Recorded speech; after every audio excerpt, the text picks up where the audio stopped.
ইলম শব্দের আবিধানিক অর্থ, শাব্দিক অর্থ হচ্ছে জ্ঞান। শাব্দিকভাবে, আবিধানিকভাবে যে কোনো প্রকার জ্ঞানকেই ইলম বলে। মানে চিকিৎসা বিষয়ক জ্ঞান হইতে পারে, বিল্ডিংয়ের কনস্ট্রাকশন বিষয়ক জ্ঞান হইতে পারে, কৃষিকাজের জ্ঞান হইতে পারে। মানে এই যে শাব্দিকভাবে, অর্থগত দিক থেকে, আবিধানিক দিক থেকে যে কোনো ধরনের জ্ঞানকেই ইলম বলে। কিন্তু ইসলামে বিশেষভাবে অনেক বিষয়ে শাব্দিক অর্থ আর ওইটা কোরআন হাদিসের পরিভাষায় যে অর্থের মধ্যে অনেক পার্থক্য থাকে। কোরআন হাদিসের পরিভাষায় যে জ্ঞান অর্জন করলে আল্লাহকে চেনা যায়, রাসূলকে চেনা যায়, ইহকালীন এবং পরকালীন সফলতা অর্জন করা যায়, পরকালমুখী জীবন গঠন করা যায়, সেই ধরনের জ্ঞানকে ইলম বলা হয়। পরিভাষায় ইলম বলতে মূলত কোরআন সুন্নাহর জ্ঞানকেই বলা হয়। আর শাব্দিকভাবে যে কোনো প্রকার জ্ঞান ইলম সেটা হইতে পারে। বিশেষ করে মুসলমানদের এই ক্রান্তি লগ্নে, এই পরিস্থিতিতে নিজেদের এবং আমাদের সন্তানদের, যুব সমাজদের জ্ঞান অর্জন করার গুরুত্ব অপরিসীম। এটা এখন বর্তমান প্রেক্ষাপটের সময় সবচাইতে বড় ফরজ। কারণ এই জ্ঞান অর্জন না করার কারণেই যত প্রকার বিভ্রান্তি, গুমরাহি, বিভক্তি, দলাদলি এবং আমল গ্রহণযোগ্য না হওয়া। তো সম্মানিত হাজিরিন, রাসূল সাল্লাল্লাহু আলাইহি ওয়াসাল্লাম বলেন, মান ইউরিদাল্লাহু বিহি খায়রান ইউফাক্কিহু ফিদ্দীন। আল্লাহ যাকে ভালোবাসেন, আল্লাহ যার ভালো চান, আল্লাহ যার কল্যাণ চান, ইউফাক্কিহু ফিদ্দীন, তাকে দ্বীনের জ্ঞান দান করেন, দ্বীনের ফিকহ দান করেন, গভীর জ্ঞান দান করেন। রাসূল সাল্লাল্লাহু আলাইহি ওয়াসাল্লাম বলেন, তলাবুল ইলমি ফারিদাতুন আলা কুল্লি মুসলিমিন। প্রত্যেকটা মুসলমান নর নারীর উপর ইলমে দ্বীন এর জ্ঞান অর্জন করা ফরজ।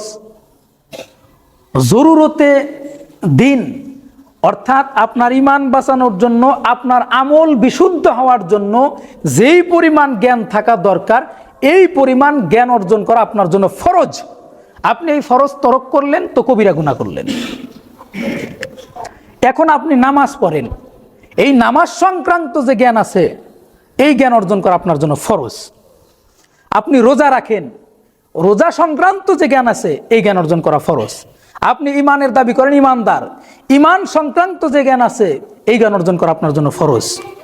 আপনি যখন যাকাত দিবেন, তখন যাকাত দেওয়া সংক্রান্ত, যাকাত সংক্রান্ত যে জ্ঞান, এই অর্জন করা ফরজ। আপনি যখন হজ করবেন, তখন হজ সংক্রান্ত জ্ঞান অর্জন করা ফরজ। কিন্তু যে ব্যক্তি হজ করবে না, হজ ফরজ হয় নাই, সে যদি হজ সংক্রান্ত জ্ঞান অর্জন না করে তাহলে সমস্যা নাই। কিন্তু এই যে জরুরতে জ্ঞান, যেই পরিমাণ জ্ঞান থাকা আবশ্যক ঈমান বাঁচানোর জন্য, আমল বিশুদ্ধ হওয়ার জন্য, এটা প্রত্যেকের জন্য ফরজ, জরুরি। তারপরে উচ্চতর পড়াশোনা করা, গভীর জ্ঞান অর্জন করা, মুফতি মুহাদ্দিস হওয়া, এগুলা কিন্তু ফরজ না। ফরজ না, ফরজ না বলতে এটা ফরজে কেফায়া। এর আগে যেটা বললাম, প্রত্যেক ব্যক্তির জন্য জরুরতে জ্ঞান অর্জন করা ফরজ। আর এটা হলো ব্যক্তিগত ফরজ, মানে ফরজে আইন, ফরজে আইন। আরেক প্রকার ফরজ আছে ফরজে কেফায়া, এটাকে বলে সামষ্টিক ফরজ। মানে এমন একটা কাজ যেটা সমাজের সবার উপর সামষ্টিকভাবে ফরজ, সমাজের কিছু সংখ্যক লোক ওটা আদায় করে দিলে সবাই ওটার দায়িত্ব থেকে বেঁচে যাবে, যারা আদায় করবে তারা সওয়াব পাবে। ধরেন জানাজা নামাজ, এটা ফরজে কেফায়া, এটা কিন্তু ফরজে আইন নেয়। তো সমাজের কিছু সংখ্যক লোক যদি জানাজা আদায় করে দেয়, সবাই গুনাহ থেকে বাইসা গেল, যারা আদায় করলো তারা সওয়াব পাইল, ফরজে কেফায়া। এমনি ভাবে একটা সমাজে অন্তত পক্ষে একজন উচ্চতর পড়াশোনা করা আলেম, মুফতি, মুহাদ্দিস থাকা, এটা ফরজে কেফায়া, এটা ফরজে কেফায়া। অর্থাৎ এই যে ধরেন আমাদের সমাজ, এই সমাজে অন্তত পক্ষে একজন মুফতি বা মুহাদ্দিস থাকা, এটা ফরজে কেফায়া। যদি একজনও না থাকে, তাহলে অজ্ঞতার কারণে যদি মানুষ পাপ কাজ করে বসে, তাহলে এই যে গুনাহটা, এটা কিন্তু সবার আমলনামায় গুনাহ হবে, সবার আমলনামায় গুনাহ হবে। আর যদি অন্তত একজন থাকতো, সে যদি দায়িত্ব পালন করত, তাহলে সবার দায়িত্বটা পালন হয়ে যেত। রাসূল সাল্লাল্লাহু আলাইহি ওয়াসাল্লাম বলেন, মান সালাকা তরিকান ইয়ালতামিসু ফি ইলমান সাহালাল্লাহু তরিকান ইলাল জান্নাহ। যে ব্যক্তি জ্ঞান অর্জন করার জন্য কোনো পথ চলে, আল্লাহ রব্বুল আলামিন তার জন্য জান্নাতের একটি রাস্তা সহজ করে দেন, জান্নাতে পলার সহজ করে দেন। রাসূল সাল্লাল্লাহু আলাইহি সাল্লাম বলেন, যদি কোনো ব্যক্তি শুক্রবার দিন, কিবার দিন, শুক্রবার দিন সকাল সকাল হুজু গোসল করে পবিত্র হইয়া সাধ্য অনুযায়ী পরিষ্কার উত্তম পোশাক পরিধান করে খুশবু মেখে সকাল সকাল মসজিদে আসে, আর তার যদি অন্তরের ভিতরে এই নিয়াত থাকে যে আমি একটু সকাল সকাল মসজিদে যাই, একটু আগে আগে বসমু, একটু হুজুরের খুতবা থেকে আমি একটু জ্ঞান অর্জন করবো, এই নিয়তে যদি সে সকাল সকাল মসজিদে আসে, রাসূল সাল্লাল্লাহু আলাইহি সাল্লাম বলেন তাকে একটি পরিপূর্ণ কবুল হজের সমান সওয়াব লিখে দেওয়া হয়। জ্ঞান অর্জন করার এতই গুরুত্ব। অপর রেওয়ায়াতে রাসূল সাল্লাল্লাহু আলাইহি সাল্লাম বলেন, কেউ যদি জ্ঞান অর্জন করার জন্য সকাল সকাল শুক্রবার দিন মসজিদে আসে, তাহলে আল্লাহর রাস্তায় জিহাদ করলে যে সওয়াব হবে তাকে সেই পরিমাণ সওয়াব লিখে দেওয়া হবে।